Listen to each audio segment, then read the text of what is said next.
Je viens de commencer mon tour du monde littéraire et j'ai déjà rencontré 2 livres qui sont devenus des favoris. Aujourd'hui, je vais vous présenter ces 2 livres, l'un qui vient de Suisse, l'autre de Norvège, et que je vous recommande évidemment vivement. Le premier livre dont je veux parler, c'est celui-ci, un tout petit livre mais au gros impact, qui s'intitule Milch, lait, latte, mleko, et qui est de l'autrice Edwige, c'est un nom de plume.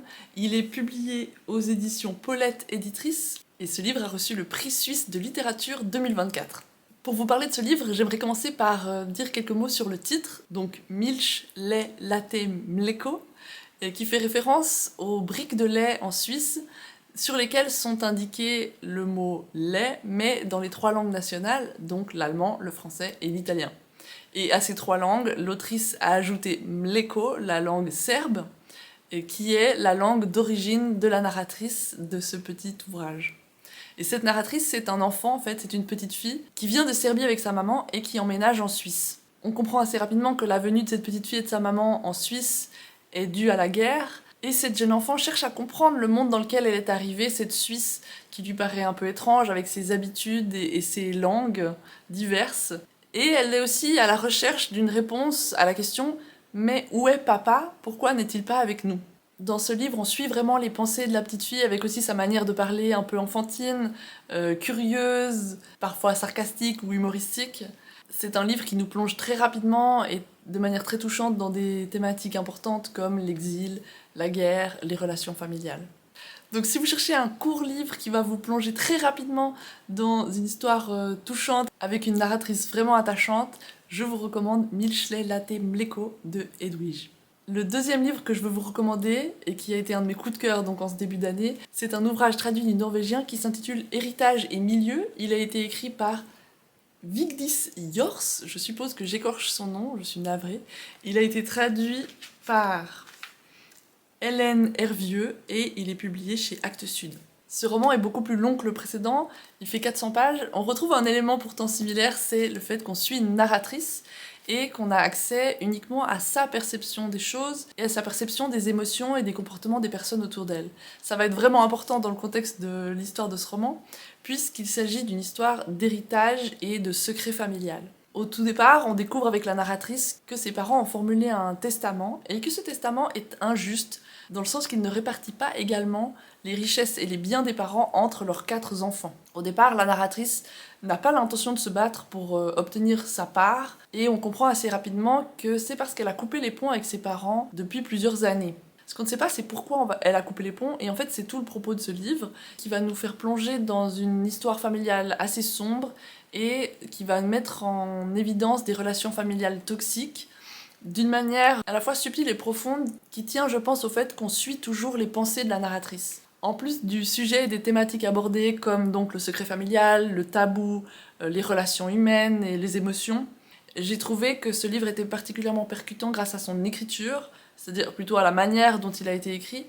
L'autrice a choisi d'écrire de manière assez simple et de faire beaucoup de répétitions qui, à mon avis, imitent parfaitement la pensée de la personne, de la narratrice, et aussi son ressassement et la douleur en fait qu'elle ressent face à ce qu'on lui oppose ou ce qu'on lui répond dans sa famille.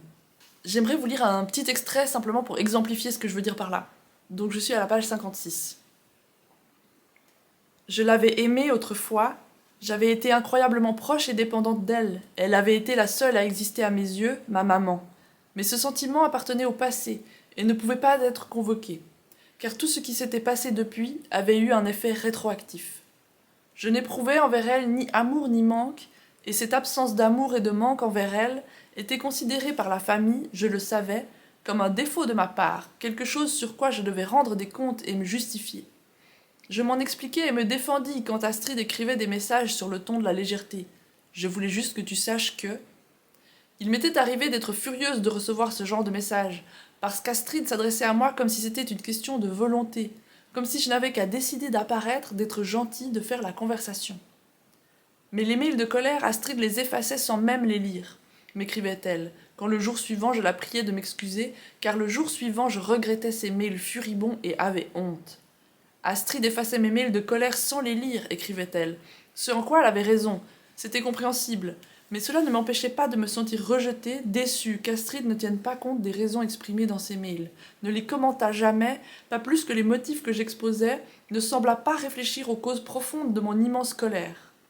Je voulais juste que tu le saches. Pour que je change d'avis, téléphone ou passe à l'hôpital. Alors je ne téléphonais pas, ne passais pas à l'hôpital, et confirmais encore une fois que j'étais celle qui avait décidé d'être cette femme-là, une destructrice insensible et égoïste. Voilà, je ne sais pas si vous avez perçu les répétitions et le rythme, c'est difficile de le faire à l'oral, il y a très peu de points en fait dans ce passage et dans l'ensemble du livre, ce qui fait qu'on est vraiment entraîné dans la pensée de la narratrice, dans ses douleurs, dans ses émotions et dans sa quête d'une compréhension. Donc ce roman, je vous le recommande aussi, évidemment. Et moi-même, je me réjouis de découvrir les autres romans qui ont été écrits par cette autrice, parce que j'ai vu qu'elle a écrit d'autres choses. Et si c'est aussi bien écrit et aussi poignant, vraiment, je me réjouis de les découvrir. Voilà, mon tour du monde m'amène déjà en quelques semaines à découvrir des livres qui vraiment vont faire partie de mes livres favoris, coup de cœur, je pense, pour cette année et peut-être pour les années à venir. Donc je suis vraiment très contente de ce projet, de ce défi. Et je me réjouis de lire encore plus de livres que je partagerai avec vous, évidemment, prochainement. Donc merci et à bientôt.